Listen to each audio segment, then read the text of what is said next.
Yop yop tout le monde, c'est Claude for Life, donc petite vidéo hors sujet, c'est la deuxième, hors sujet en tout cas avec la chaîne.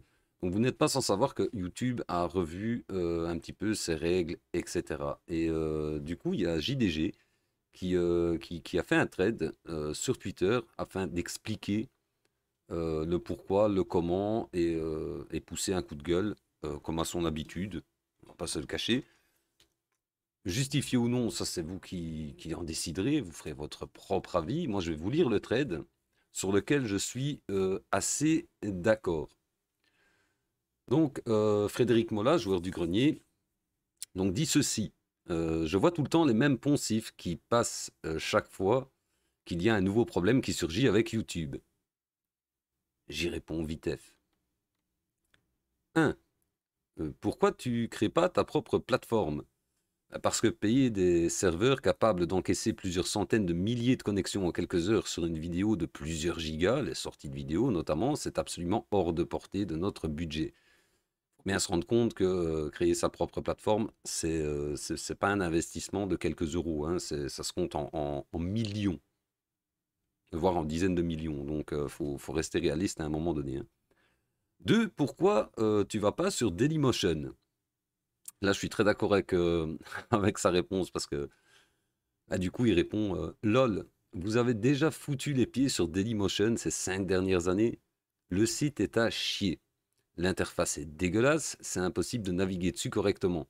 Les pubs sont ultra intrusives, juste non. Là, je le rejoins parce que Dailymotion, si vous retournez dessus, il n'y a pas grand chose à dire. De bien, en tout cas.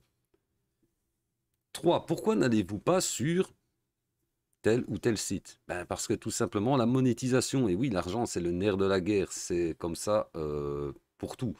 Le public, il est sur YouTube, il n'est pas sur YouTube, Odyssée, ou Dieu sait quelle autre plateforme. Et ça, c'est une évidence aussi. YouTube maintient, euh, en tout cas pour tout ce qui est les gros créateurs, ceux qui, justement, comme JDG, font de très grosses vidéos, ben, c'est pas en allant s'exporter ailleurs qu'ils vont pouvoir payer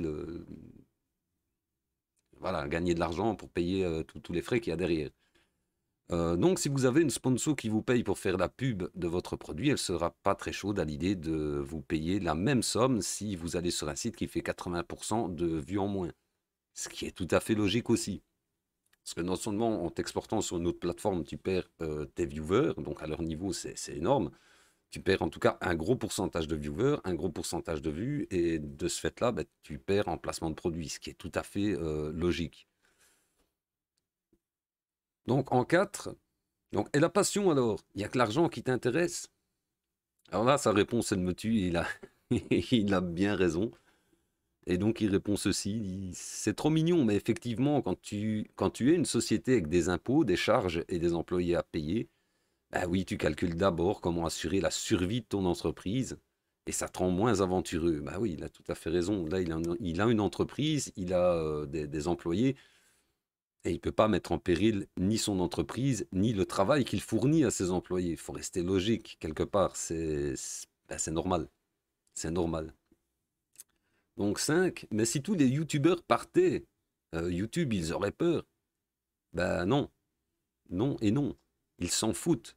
Le contenu des créateurs est d'une part complètement anecdotique, des vues sur YouTube.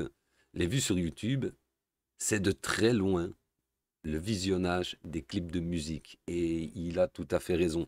La majorité des vues sur YouTube, ben, c'est les clips de musique, éventuellement quelques films. Mais les streamers, les créateurs de contenu, c'est vraiment un tout petit pourcentage par rapport à la globalité de YouTube. Parce que quand on parle de YouTube, il ne faut pas seulement parler du YouTube francophone, il faut parler du YouTube mondial. Il faut bien se dire que bah, du jour au lendemain, si des streamers euh, ou créateurs de contenu francophones s'en vont, YouTube, ils s'en balèquent. Il faut rester logique quelque part. 6. Alors c'est foutu. Non, pas du tout. Certains s'adapteront pour garder la monétisation, d'autres auront plus recours au financement participatif. Ou alors il y aura globalement de plus en plus de sponsors pour dépendre de moins en moins de la monétisation. Ce qui n'est pas faux. C'est clair que si éventuellement il y a des pertes de revenus les suivre, vont aller les chercher ailleurs. Et à ce moment-là, ben, vous aurez de plus en plus de placements de produits, ce qui est évident également. Faut pas oublier que c'est pas seulement un homme derrière une chaîne, à leur niveau à eux, que ce soit Cyprien, Squeezie, JDG ou autre, c'est une société qui a derrière. C'est pas juste eux. C'est un cadreur, un monteur, un preneur de son, voire plusieurs preneurs de son, plusieurs monteurs, les caméramans, le matériel, les frais. Il y a énormément de choses qui s'ajoutent à ça, quoi. 7. Alors, tout va bien. Ben, c'est quand même un peu complexe, répond-il, une vidéo non monétisée, même si YouTube prétend le contraire. Ben, c'est aussi une vidéo moins mise en avant par le El Famoso algorithme, même si YouTube prétend le contraire. Et beaucoup de vues proviennent de là, ce qui n'est pas faux. Et donc moins de vues, c'est donc des sponsors qui seront tentés de moins te payer. Donc c'est un équilibre à garder. Et ben oui, il a tout à fait raison, c'est ce que je disais juste avant. Et je suis tout à fait d'accord avec lui à ce niveau-là. Bon, moi, ça ne me concerne pas, je suis trop insignifiant. 8. Mais la loi française, blabla. Bah, YouTube, c'est un site américain privé. On accepte les conditions d'utilisation. Donc même si demain une règle sortait en disant qu'on doit faire nos vidéos en portant un chapeau pointu, on devrait le faire. Et tout le monde le ferait, je vous le garantis. À leur niveau, tout le monde le ferait.